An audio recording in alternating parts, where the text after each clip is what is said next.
Welcome to our YouTube series of Xero training. Perfect if you're starting to use Xero for your small business. We've got a few short videos taking you through the basics of Xero. You can watch them in order at your own pace or dip in and out to brush up on your skills. So creating a sales invoice in Xero is easy. You can add a sales invoice right through the dashboard. You go to Sales down here and just click New Sales Invoice. To be honest, it's pretty much as simple as filling in the information. Let's create a dummy invoice here. So you enter the 2, if we're going to send it to ourselves. What it will do is it will search through your contacts, and if you've got that contact, you can click on it. So all the information, address, everything like that will be there. Today's date is fine, and the due date, if you just skip across, it will default to today, or you can click in and then you can select the day. If we were to say 7 days, there we go. It auto fills the invoice number for you in sequential sequence. So the previous one to this was invoice number 266. So this is going to be 267. The reference, that's for you to complete. If you decide if you have a reference for your customers, or if it's related to a job or anything like that. And the branding, now that's important, which we'll come back to later. And then down here, you can enter the description. We sell pants, so we're going to say pants, and there's going to have 3 of them. The unit price is 15. We're not going to offer a discount. And then here is where this account column is where you select the account that it's going to appear on your profit and loss. So we've got lots of different sales categories here. We're going to stick with pants because we are selling pants. And the tax rate. Yes, there is 20% income on pants, so we're going to leave that as it is. And then it adds up the totals for you. And if we also want to sell some socks as well, because, you know, you can't wear pants without socks, enter a unit price, and then again select the account. And here you can either use this drop down, or you can just start typing and it will appear for you. Now, once you're ready with your invoice on Xero, you can click to preview it. So if you click this button up here to preview, it will show you exactly what the invoice looks like and how your customer is going to receive it, with the bank details at the bottom. You can also click to see what it's going to look like if they look at it on a smartphone, which a lot of people do these days, which is quite useful.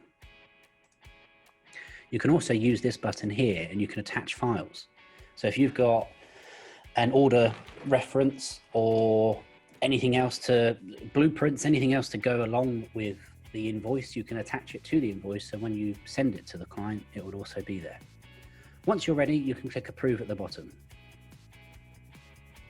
And once you've clicked approve, that's it. The invoice is in Xero. It'll appear in your reports, your profit and loss, and everything like that. We then have the option to either print as a PDF, this button here, and then you can save it to your computer and email it separately, or you can email it direct from Xero if you like to, by clicking the email button. And that will bring up a template email. And then you simply type in the email address of your customer, and it shows you a template email. Now this email can be edited in settings.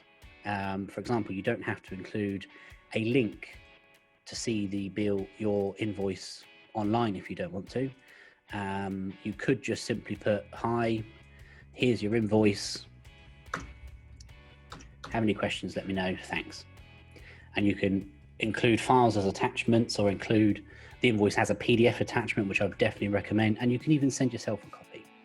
And once you click send, that will then appear in their email. There are some cool features on here in Xero to make sending invoices even easier. I said earlier there were themes. So if we create another new invoice, which you click here, there's different branding items that you can use. For starters, there are invoice themes. So you can access these through the settings. So this means if you've got a different brand identity within your business, 2 separate brands, let's say, you can have one each for either of those. Or it might be something as simple as different payment terms. For example, here at Diverso, we've got one called payment and one called monthly. If it's payment, the difference is the payment one has bank details and is asking for it to actually be paid, whereas the monthly one says at the bottom, this is just for your information, because it's paid by direct debit.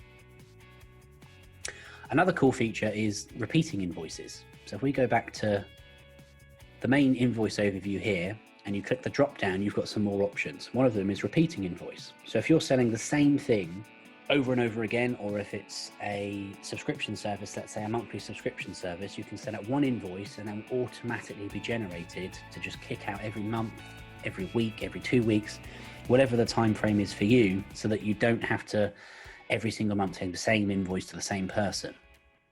And again, it's fairly simple to do. You just fill it in like any other invoice.